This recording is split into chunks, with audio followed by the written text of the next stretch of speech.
श्री स्वामी समर्थ श्री गुरुदेव दत्त। दिन दिन दिवाळी गाई म्हशी ओवाळी, गाई म्हशी कोणाच्या लक्ष्मणाच्या। ही तर तुम्हाला दिवाळीच्या अगोदर तुम्ही ही म्हण म्हटलेले ऐकलीच असेल, कारण दिवाळीची सुरुवात हे वसुबारस म्हणजे गाईच्या सणापासून सुरुवात होते। म्हणजे काय तर दिन दिन दिवाळी, दिन म्हणजे गरीब, गरीबाला दिवाळी काय माहीत असं काहीतरी त्याचा अर्थ असेल। परंतु आपल्याला वसुबारसेनुसार आपल्या दिवाळीची सुरुवात होते। तर या दिवशी दिवाळी आणि रमा एकादशी या दिवशी आलेला आहे। तर असं म्हणतात या दिवशी शुभयोग जुळून आलेला आहे। 28 ऑक्टोबरपासून वसुबारस साजरी केली जाते। तर वसुबारस हा दिवाळीचा पहिला दिवस असतो। तर वसुबारस म्हणजे काय, तो का साजरा केला जातो? वसुबारस दिवशी आपल्या घराजवळ जर गोठा नसेल तर गाय वासराची पूजा कशी करावी, किंवा गोठा जर असेल तर पूजा कशी करावी, गाय वासराला नैवेद्य कोणता दाखवावा, ते आज आपल्या व्हिडिओमध्ये पाहणार आहोत। तर 28 ऑक्टोबर सोमवार या दिवशी आहे वसुबारस। या दिवशीपासून दिवाळीची सुरुवात होते। या दिवशी घरातील सवासण स्त्री गाय वासराची पूजा करते, त्यामुळे घरात आनंदाचं वातावरण राहतं असं म्हणतात। तसेच घरातील कुटुंबातील व्यक्तींना आरोग्यही छान राहतं। गाय म्हणजे काय? गाय म्हणजे हे वात्सल्याचं, प्रसन्नतेचं, शांतीचं आणि समृद्धीचं प्रतीक मानलं जातं। तर अशा गाई वासराची पूजा केली तर आपल्या घरातही शांती, समृद्धी आणि प्रसन्न हे नक्कीच राहील। तर गाई वासराची पूजा कशी केलीची? तर सर्वप्रथम आपल्या घराजवळ जर गोठा असेल तर पहिल्यांदा गोठ्यात जायचं। गोठ्यात गेल्यानंतर गायीच्या पायावर आपल्याला पाणी टाकायचे। पाणी टाकल्यानंतर हळदी कुंकू लावून अक्षदा टाकायच्यात। फूल नेला असलं तर फूल व्हा, हार नेला असला तर हार घाला। नैवेद्य काय दाखवायचा आहे? तर आपण घरात या दिवशी ज्यांच्या घरी गाय वासरू आहे ते या दिवशी पुरणाचा नैवेद्य करतात। परंतु काय या दिवशी गूळ आणि भाकरीचा नैवेद्यही गायला दाखवतात। तुम्ही दोन्हीपैकी एक केलं असेल तर तुम्ही ते नक्कीच दाखवा। गाय वासरू हे वात्सल्याचं प्रतीक मानलं जातं। बघा ना, माणसाला एखाद्या वेळेसी गायला जर तिचा मालक जर दिसला नाही तर ती मोठ्याने हंबरटा फोडते। तुम्ही पाहिलं नसेल, परंतु आम्हाला याचा खूप अनुभव आहे। आम्ही लहानपणी गाई वासरं चारायचं ना, तर असं एखादी गायला जर आपण म्हणजे विकलं तर ती गाय हंबरत जायची, तिला नकोसं वाटायचं। आपण आपल्या घरी एखादा पाहुणा आला आणि तो जर गेला तर आपल्याला कसं वाटतं, ते पाहुण्याला पण करमत नाही।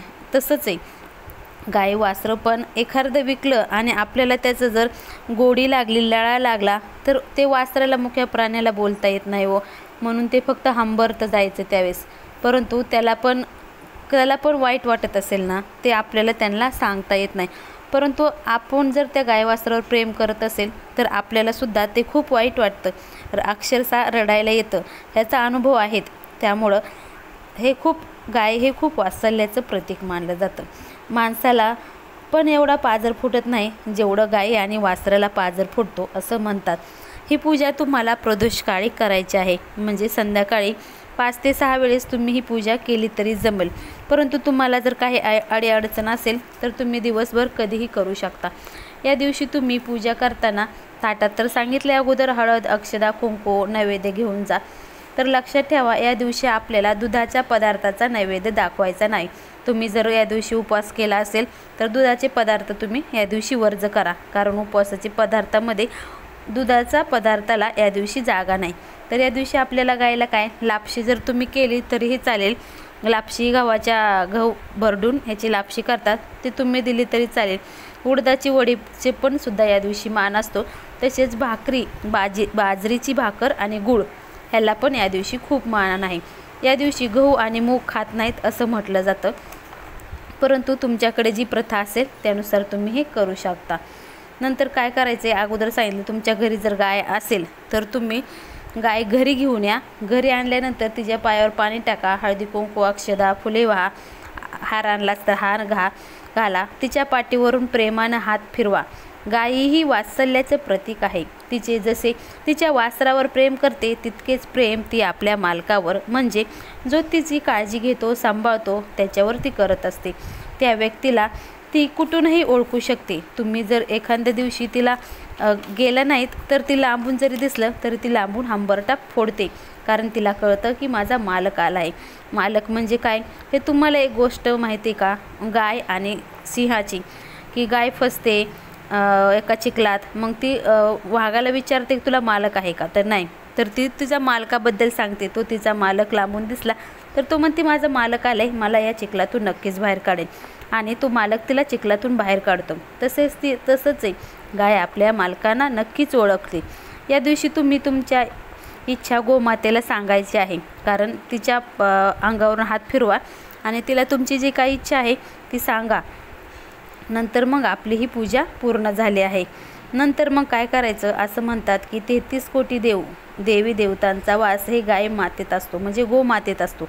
आपण तिला गोमाता असेही म्हणतो. म्हणूनच कृष्ण हे गाय सांभाळायचे, म्हणून त्यांना गोपाळ असे म्हणायचे. गो म्हणजे काय, गाय पाळणारे म्हणजे गोपाळ. या दिवशी गोदान हे सर्वात श्रेष्ठ दान आहे. तुम्ही गोदान हे करू शकता. नंतर तुमच्याकडे आता गाय वासरू नाही, तुम्ही शहरात राहतात, तर काय करायचं, तर सर्वप्रथम तुम्ही गाय वासराची मूर्ती तुम्ही घरी आणा. तुमच्या ऐपतीनुसार तुम्ही छोटी मूर्ती घरी हे आणू शकता. तर शाडूची पण मूर्ती भेटते, ते पण आणा. ते जर नाही जमल तर तुम्ही गाय वासराची रांगोळ काढली आणि त्याची पूजा जरी मनोभावे केली तरीही तुम्हाला ते फलदायी ठरू शकते. तर ही पूजा तुम्हाला संध्याकाळी, आता तुम्ही शहरात राहता ना, मग संध्याकाळी प्रदोषकाळी तुम्ही ही पूजा करा, नक्कीच फल देणारे ठरते. चौरंगावर एक लाल कपडा ठेवायचा आहे.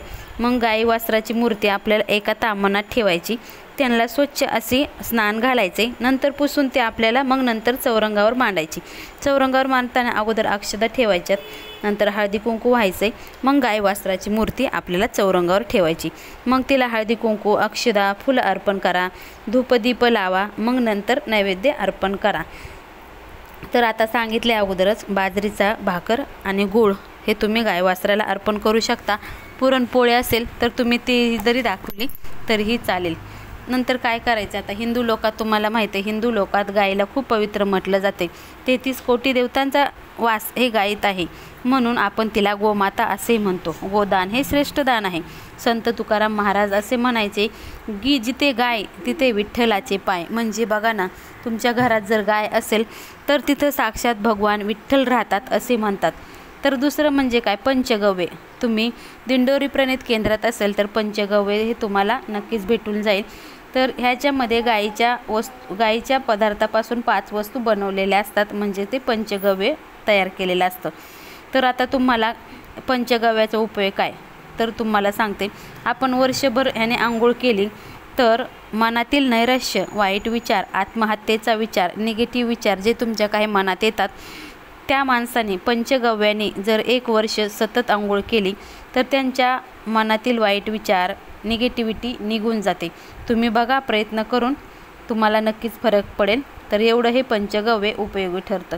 क्षीरसागरातून जन्मलेल्या, शूर असुरातील वंदनीय ठरलेल्या, जिच्या शरीरात सर्व देवता आहेत, हे माते, आमचा तू पूजनाचा अर्घ घे, आमचा तुला नमस्कार असो, असा मंत्र आपल्याला वसुबारसे दिवशी म्हणायचा आहे. क्षीरसागरातून जन्मलेल्या, शूर असुरांना वंदनीय ठरलेल्या, जिच्या शरीरात सर्व देवता आहेत, हे माते, आमचा पूजनाचा अर्घ घे असं, आणि आमचा तुला नमस्कार असो असं आपल्याला वसुबारसे दिवशी तुम्हाला म्हणायचं आहे. तो मंत्र मी तुम्हाला डिस्क्रिप्शन बॉक्समध्ये नक्कीच देईन. तुम्ही तो मंत्र वसुबारसे दिवशी नक्कीच म्हणा. तर वसुबारसे दिवशी तुम्ही नक्कीच गोमातेची पूजा करा, कारण गोमाता हे वात्सल्याचे प्रतीक आहे. याने तुमच्या घरातील मुलं बाळं यांचा आशीर्वाद लाभतो आणि त्यांचं आरोग्य सुधारतं असं म्हणतात. वात्सल्य म्हणजे काय, तर आई वडील मुले यांच्यातील प्रेम वाढण्यासाठी आपल्याला ही पूजा करायची असते. जगात सर्वात मोठी श्रीमंती म्हणजे काय, तर आपले घरातील मुलं चांगले असणे. तुम्हाला कोण विचारते की तुमच्याकडे किती प्रॉपर्टी, असं तुम्हाला कोण विचारतं का? नाही.